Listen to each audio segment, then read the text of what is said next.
it's funny. I've worked with businesses that have been treading water for the last 10 years in that feast and famine kind of focus. Because I think when we stay in that transactional mindset of defining ourselves by the commodity, people are like, oh, can you just do this one thing? Can you just do this one thing? And we're constantly finding ourselves hustling. So there are businesses that just get it right and they succeed. But there are a lot of businesses that I work with and they're like, gosh, I wish I met you 10 years ago because I've just been stuck in this hustle for the last 10 years. Then there are other businesses that, they'll reach out, or people that will reach out to me really, 6 months, 8 months before they're leaving their job because they understand, they might have great 6-figure incomes and they're about to transition into business for themselves and their mindset goes to, well, I can spend the next 6 months, 8 months, 12 months burning through my savings while I try and figure it out for myself. Or I could work with Matt when I first start working for myself.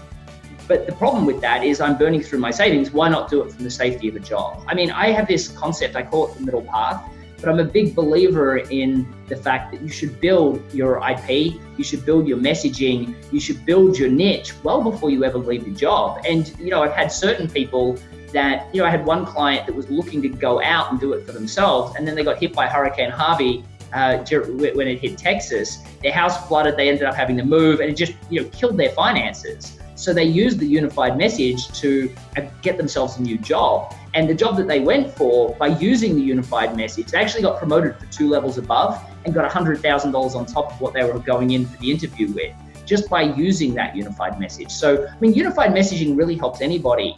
It works within a job, but where I really like to focus is helping people, even in the initial stages, get it right. Now, for some people, sadly, the initial stages are 10 years later because they've been still getting it wrong for those last 10 years. And it is helpful to have a past series of customers that we can look back upon.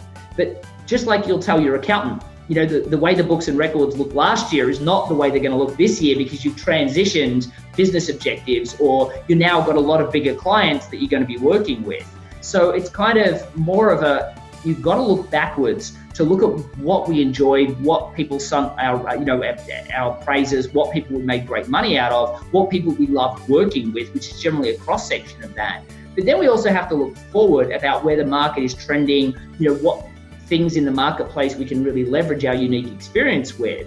So there is some benefit to having a track record of past customers.